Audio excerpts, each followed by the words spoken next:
Chapter 20. The Song in Her Heart. Anna Veronica is looking at the long, slim reeds, moving and bending elegantly with the wind, shining beautifully in the light from the sun. They are deeply immersed in a slow, burning hot tango.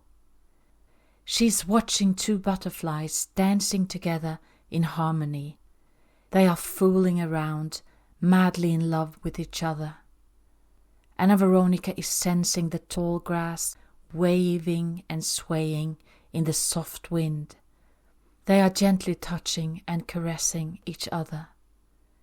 She is watching tiny raindrops fall on a silky leaf. They are tenderly kissing the welcoming plant. Anna Veronica's heart laughs as her eyes rest on a myriad of leaves, fluttering and shimmering in the breeze and the light. They are chattering and giggling about something very funny. She is smiling at the sight of seagulls sitting close on a long row of stones in the water. They are gossiping about who is late for the meeting. She is admiring the heron that lands on the outer stone. It is showing off its long, slim neck to the seagulls. Anna Veronica is watching the white waves carried forward by the strong wind. They are smiling and munching their way towards the shore. She is watching the setting sun, leaving a glowing reflection on the water. It is a mark of love that can never die. Anna Veronica is looking at the night sky and the glowing stars. They are reminders of where we all come from and where we will all return. This is how the story goes. Anna Veronica's mom and dad are driving towards the small hospital which houses the special unit for newborns who have parents with incompatible blood types. Her mom is having contractions, and Anna Veronica is about to enter this world. Driving up the last hilltop to the entrance, they can see a bright and clear rainbow shining over the hospital. This is when Anna Veronica's dad looks at her mom with a smile and says, "This means happiness." During the corona lockdown, Anna Veronica gets a message from Jacob almost daily. He keeps sending her funny videos, stupid jokes and silly comments, often with some kind of sexual hint. Anna Veronica usually responds with a smiley. She only wants to be with God now and not be distracted by some random married man. Besides, she is feeling better in her body and is able to do more exercising. It seems almost impossible for them to be only friends, and Jacob writes her that he hopes they can meet up after the lockdown. Just the thought of this makes Anna Veronica's energy drop. We're friends, right? No? I have outgrown the married bit. I hope you understand. I do, but you are subject to frequent change. That's why I ask. When the lockdown lifts, I hope you will agree to meet up. The last visit was not a good one. I would have to say that particular visit was more you than me, though. I don't understand. Why do you want to meet up with me? I'm in a fairly good place now. It lifted with the corona. I'm not going to give that up after years of stress and shit. I do not want to meet up with a married man. It was my own choice all the way, and it's not because I have a wish to cohabit. Good Lord, that would be so unfulfilling. I will always love you and hope you will read the book when it's done. I believe it's written in the stars that we go our separate ways now. I feel that I have moved on. Do not push this, please. That's loud and clear. I probably needed to hear it like that. I guess that's just you. You're very impulsive, and that's how some people are. I find it easy to detach myself, as I've essentially lived a solo life for many years. I will, of course, read the book. I hope you'll read mine too, with an open mind and heart, and hopefully recall just how magical that time was. Thank you. Of course, I would love to read your book, and I will send you mine when it's done. Anna Veronica is not sure how Jacob will feel about her book, but she is looking forward to reading his. It is from the time on the ski resort all those years ago, and he calls it a light-hearted 80s romp based on experiences and a celebration of the naivety of youth. After this, Anna Veronica does not hear from Jacob until there is a death in his family. During the lockdown, she is relieved that she can teach from home and soon becomes great friends with the mute all button. Although she is doing her best, the inner motivation to teach is not what it used to be. She would much rather write than teach. However, except for finishing and publishing a few short stories, one crazy comedy that her mom loves, and 2 existential stories, it has been almost a year since she wrote anything in her novel. Anna Veronica has come to accept that this is just how it is. Then one night, she has a dream that brings her back on track. Anna Veronica is backstage with 2 other girls. They are in some kind of theater and are about to enter a song contest which will be broadcast on TV. They are high up on a balcony from where they will sing, behind some thick red velour curtains with a golden pattern.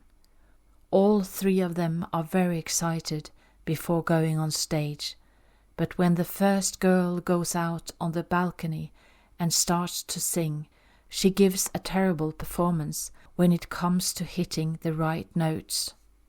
Anna Veronica is quite taken by surprise, but she can see that this girl is radiating with joy and happiness and smiling all over her face while she is singing. Anna Veronica becomes very aware that no matter what, this girl is actually singing her song, and there is something very beautiful about it. Anna Veronica is next to perform. She has rehearsed her song over and over, but shortly before she is supposed to go on stage, she cannot remember a word. It's completely gone from her memory, both the lyrics and the tune. She cannot understand it, as she has rehearsed it so many times and knows it by heart. Anna Veronica is trying so hard to remember it, but it's gone. What can she do? The first girl will soon be finished, and from behind the curtains, Anna Veronica quickly finds her laptop and tries to look up the song on the internet, but there is no connection. Getting more and more stressed about the situation, she asks the girl who is due to perform after her if she remembers her song. The girl is smiling reassuringly and says that she knows her song very well. She starts to sing it, but it's the wrong song. Anna Veronica knows that this is not her song. This is not her song. She cannot remember her song. Where is her song? She is becoming increasingly desperate when the dream suddenly ends. The next morning, Anna Veronica has forgotten all about the dream, but a scene from an English TV series reminds her about it. It is about a man who is asked to sing a hymn at a wedding. For days, the troubled man tries to rehearse the hymn, but must give up. He ends by singing Over the Rainbow, because this is a song that he knows and sings so well. His performance is a great success. The scene makes Anna Veronica remember her dream, and she knows what it was trying to tell her. She has forgotten her song. Anna Veronica has forgotten to sing her song. When the lockdown lifts and Anna Veronica's workplace opens again, she rents one of the cheapest places she can find in the city, where she spends almost every moment she has on writing. She also stays in one of her colleagues' basement apartment, and when she's not at work, she writes. Anna Veronica knows what it takes to finish the story, focus as well as hours, days and months, spending time on her own, not to be distracted by anyone or anything, including the numbers on her bank account. She has saved some money from working, and now is her chance. When the school year is over, Anna Veronica goes to Denmark, where she rents the cheapest places she can find on Airbnb. In between seeing friends, family, and her beautiful newborn grandson, a miracle directly from God, Anna Veronica spends day after day on her own, sometimes writing from early morning until late in the night. This summer is her chance to do this. She has almost 4 months before she starts teaching grown-ups at an evening school, and the story is being birthed. Anna Veronica is an author in labor. She goes from place to place to write, but she knows that all the moving is soon coming to an end. She cannot explain it, she can only feel it, whenever she is packing her suitcase and rucksack and cleaning up after her to get on a bus that will take her to a new place. Anna Veronica is calm and relaxed. No more stress. She's only doing one thing at a time. With a tender feeling in her heart, she remembers one of the grandmother's words in Hawaii as she was carefully making Anna Veronica's bed. With a loving smile and her hands gently caressing the sheets, she said to her, "It's a grandmother's greatest joy to make a bed for her granddaughter." A new morning prayer comes to her. I pray that I accept and love myself in every possible way today. I pray that I love myself in every moment of this day. I pray that I love and appreciate every side of myself and everything that happens today. I pray that I fully embrace myself just the way I am and live with love and gratitude for all the blessings in my life and for being me. Anna Veronica does not understand it until a little later, but she is praying for God to move in. At the very last place she rents, through Airbnb, she meets a woman who is also staying there. She does not know why, but the moment she sees her, she asks her if she's homeless too. She is, and tells her that she has been moving around for 20 years, waiting the last 10 for her pension case to be settled. At some point she even ends up driving to Sweden, determined to live in the forests, but finds out after 3 days and nights that it's not a very good solution at all. There is just something about meeting people who have gone through some of the same shit in life, and they talk, laugh, and share their stories. To Anna Veronica's surprise, she is very interested in her novel about the twin flame journey, and although Anna Veronica still has not finished the last chapters, she ends up reading the story for 2 nights to the most attentive listener she has ever met. From early afternoon until darkness falls, Anna Veronica reads from the book, and by doing so she finds out that the story flows easily and naturally. God sent this woman to Anna Veronica, and Anna Veronica to this woman. Thank you. Her new friend also keeps telling her that the last chapter is not written yet. Anna Veronica laughs. She is right.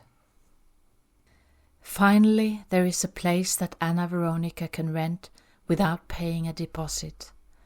a nice one-room apartment only a few meters from the seashore. One of her grandmother friends rents the place directly under Anna Veronica's, and they enjoy the light-hearted company and great meals together. This is something she has learned from her twin flame journey. No monetary wealth can beat lovely food, great company, fun and laughter. Also, the whole moving experience becomes what Anna Veronica calls a manifestation miracle. In a large room next to her place, there is all kinds of stuff that she needs and can borrow: furniture, kitchen stuff, towels, linen, quilts, and pillows. It was left there by people who have lived there before. As Anna Veronica is settling in, she remembers the Peruvian shaman's words with a loving feeling in her heart. It is not yours, but it's all for you. After 3.5 years, Anna Veronica finally has a place of her own, and for each day that passes, she's enjoying it more and more. She has to de-stress her mind and body a few times, as all the moving seems to have taken its toll, but she's soothing herself that she's going to stay here and not have to pack and move again. The place is just opposite the bed and breakfast where she used to attend workshops with the Shamaniacs group all those years ago. Anna Veronica has not had a penny to attend anything for years, no workshops, counseling or massage, but now she's living here. She has not made a video in a long time, but she wants to start again soon, maybe when the book is finished. She also knows that the next time she goes to the west coast of Norway, she wants to go to the place where Grandma's little brother Eystein died, on her own, to bring flowers.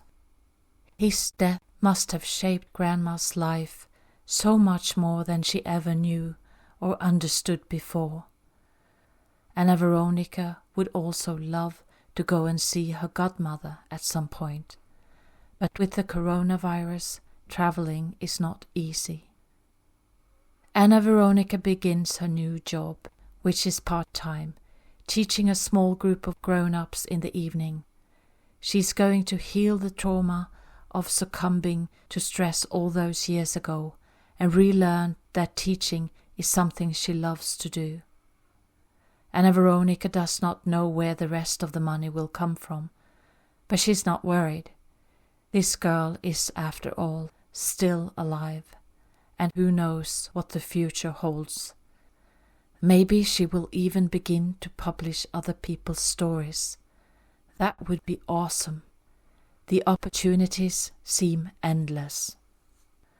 Anna Veronica is still here, and although she has doubted it many times along the journey, she's not leaving yet.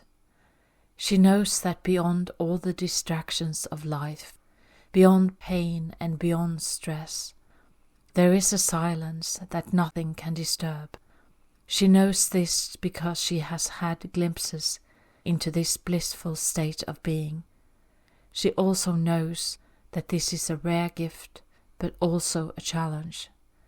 A challenge because with this experience and knowledge, the stress of everyday life becomes harder to deal with. Anna Veronica is writing the last chapter of her novel and asks Jacob for some help with the language. It relates to a text which is common on many tombstones in Norway, but she cannot find the English expression anywhere. In Norwegian it reads something like this: "Love is the greatest power there is," or "There is no greater power than love." When she asks Jacob for assistance, he replies, "Fuck him, he had it coming. Alas, poor Doris, I knew her well. The worms crawl in, the worms crawl out, in your stomach and out your mouth." She laughs at his reply. Anna Veronica and Jacob have just cancelled meeting up. They are both highly sensitive to one another's energy. It does not bother her. It has been over 30 years since they first met on the ski resort, and almost 8 years since their later life reunion. Anna Veronica is the one who has resisted meeting up so many times these past years. She knows that there is no other person in the whole universe who can make her feel complete and whole but herself. She is the one who can shine from within her own light, with the light of God, with the beauty of her own soul. She doesn't have to prove or be anything. She doesn't need any other person to make her feel complete. Just by being in that state of love, it is enough. It was always enough. So Anna Veronica finishes her novel. She does not know what the future will bring. She doesn't know if she will meet Jacob again. She doesn't know if she will ever wrestle another woman. She doesn't know if she will meet someone else one day with the same heartfelt connection. What Anna Veronica does know is that she has sung her song. She has written her book. She has written the story about her journey. Epilogue. My name is Anne-Lene Bleken, and I am the author of Anna Veronica. The story is based on my own experiences and is a sequel to my first novel, Olava. I am a rainbow woman, and this is the song in my heart. Give the burdens of those who walk this earth before us to God, and love yourself like you have never been loved before. Not because of any other human being, nor at the cost of any other living being, but because you are a child of God, and because this is your birthright. It always was. May this love in our hearts spread like wildfire through our beautiful planet, and may we all come together as one tribe and sing, dance and laugh as we create a new earth. This is what our ancestors are here to tell us.